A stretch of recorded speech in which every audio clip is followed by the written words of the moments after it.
So what is your goal? Just keep making videos. The biggest issue is that most things that are remarkable are hard. And then occasionally you'll find someone who blasted off real quick and you decide to point to the 0.0000001% person that hit it instead of realizing the 99.9% of people that hit it after doing something properly and hard for a decade. You just have to keep at it, keep producing. And there may be some videos that get very low views, but then there'll be one day when they do a video that will explode. You just never know. And I know for most people, after 4 to 5 days, let alone weeks, they'll give up because that's all I've watched for the last 25 years. But you have to keep trying and don't let the lows get to you. Just keep on producing, and it could be giant. Most of you are just going to give up too soon, and it's because you just want it easier than it actually is. Going viral is hitting a grand slam. Mm-hmm. Do you know anything about baseball? A little. I know enough. Enough to be dangerous. Yeah. You know what a strikeout is? Yes. Good. Most posts are a strikeout. Okay. Right? Doesn't do what you want it to do. I'm in the business of singles and doubles and triples with the occasional home run and grand slam, but could give a shit about hitting a grand slam. Or if you don't follow baseball, everyone, I won't use an analogy. I don't ever think about going viral. Ever.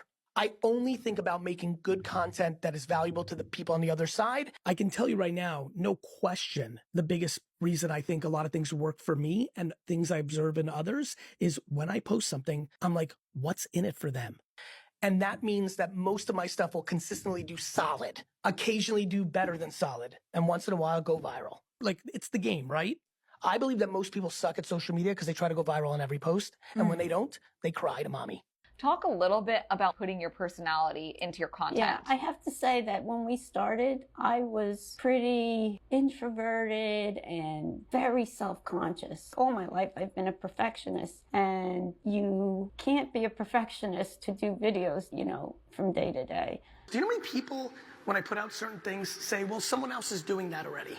I'm like, someone else is doing everything already. And so he just got me doing silly things. You know, you always have accidents in the kitchen, and we just started having fun with that. Like, oops, you know, and as we did more and more of those types of videos where I was more myself and more funny, it just kind of blossomed on screen. One of the things as creators we think about is, how do we sustain for a long period of time? I once took a 2.5-year gap of producing any content. So I think a lot of times you beat yourself up for not producing content. So I hope that gives everyone a sense of relief that if you have a bad week or even a bad month, it doesn't mean the end of your content career. So talk a little bit about the difference between having that 9-to-5 engineering job that you had versus what you do now. I used to dread Sunday nights because I had to get up and go to work the next day, and now it's nothing like that. I look forward to every week, and things are constantly changing. Like, we'll set up a schedule. Okay, this week we're doing these recipes. And then it changes because there's an upcoming meme that's popular, and it's just fun. It used to be that you would post something motivational, something inspirational. If people shared it, you'd go viral. Now it's all about posting a specific topic, educating people. The interest graph. Exactly. Every social network is going to have the For You page DNA in them for quite a while now. Maybe forever, because it's more humanly true. And that's why focus on your niche is about to fuck up everyone. You're going to need to talk about more things than ever that are true to you, because you're going to need that content to find more different audiences for you to be as big as you want to be. My grid has been fucked up for 12 years. And I was like, make a good grid. It's got to be on brand. I'm like, you fucking have no idea what you're talking about. The grid is like 5% of the consumption. The feed is the whole game. So you go to my fucking thing, you're like, who is this? Like, I'm confusing the shit out of people because I don't care about the grid. I care about being as relevant to as many different people as humanly possible. So what is your goal? It's to have fun, and hopefully along the way encourage people to try to cook more, and that mistakes are okay because you always learn from them. It builds your confidence. As long as we're doing that, I'm just perfectly happy the way we're going. For someone with 11 million followers, your earnings are relatively low. We're estimating that your earnings are about $158,000. Can you talk about this? If we made a little more money so that we could travel internationally, that would be fabulous. But I don't think our goal is to make lots of money. We do it for fun.